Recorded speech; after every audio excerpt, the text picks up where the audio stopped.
So James, how many silver class events have you done now? 6 or 7, I think, maybe. And what we're seeing here, would you say it's fairly typical of what you've seen in silver class? Every race is going to have different terrain and different obstacles. This particular race was all natural terrain. There was no man-made prologue or anything like that out on the track.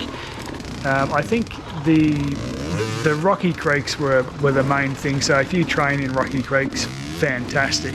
But like Kosciuszko Killer, if you can't do big power hills, which I can't do, then you're kind of screwed because there's a lot of big power hills where you just second or third gear pinned for as hard as you can for as long as you can. Yeah. We didn't have any hills like that at Ironstone, so you really need to have many different tools in your toolbox of skills. You can't just be a one-trick pony and go, I can ride over big logs, because that's not always going to be the answer to a race. So. Yeah. And so how long before you move into gold class?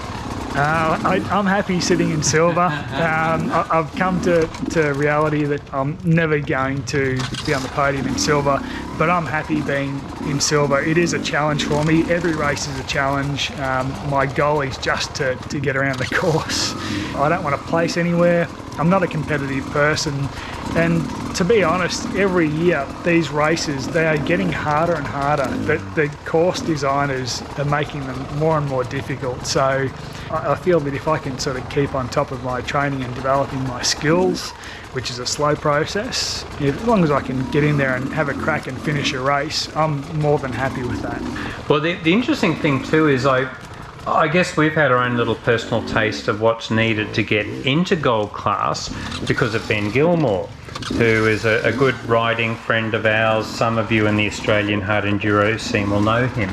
But the phenomenal amount of effort he's put in recent years. Well, actually, Jeff, you know better than me what sort of hours he's been putting in, like clocking up on his bike and just going out practicing by himself. Yeah, exactly. Like back in, I think it was 2018, we bought a couple of Beta 300 RRs at the same time, and I think Ben had clocked up something like 500 hours on his within 2.5 years, and I think I'd barely scratched 50 in the same amount of time. And he's had 3 bikes to my, or 4 bikes to my 2, all with high hours. So yeah, he is putting in the hard yards. He's doing the static balancing. He's doing the slow wheelies. He's doing everything to excel as a top class rider. Like I look at the things that he does now, and it's just insane. I wouldn't even dream of doing it, but yeah, there he is. He's having a crack at it. He doesn't get it, and he just keeps doing those same obstacles again and again until he's nailed it.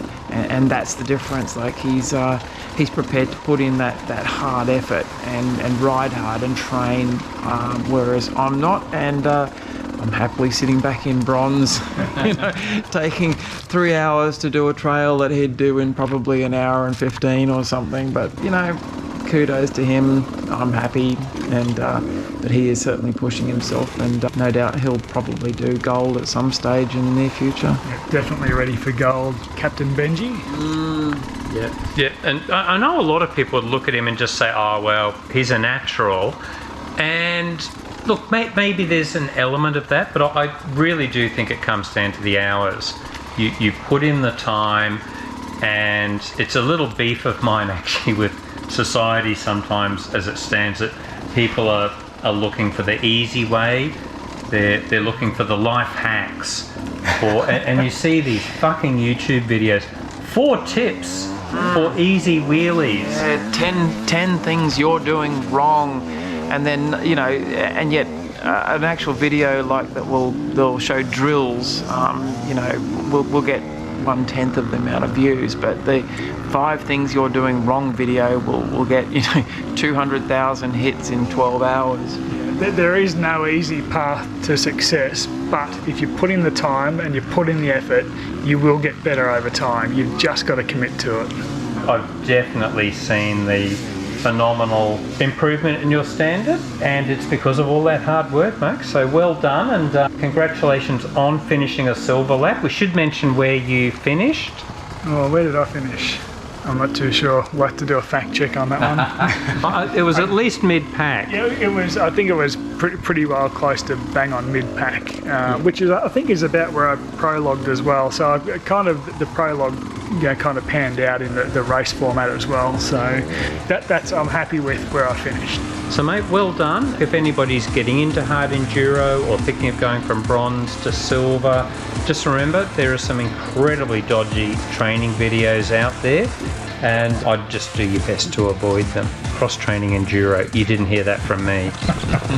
Thanks guys. It's been a pleasure, Barry.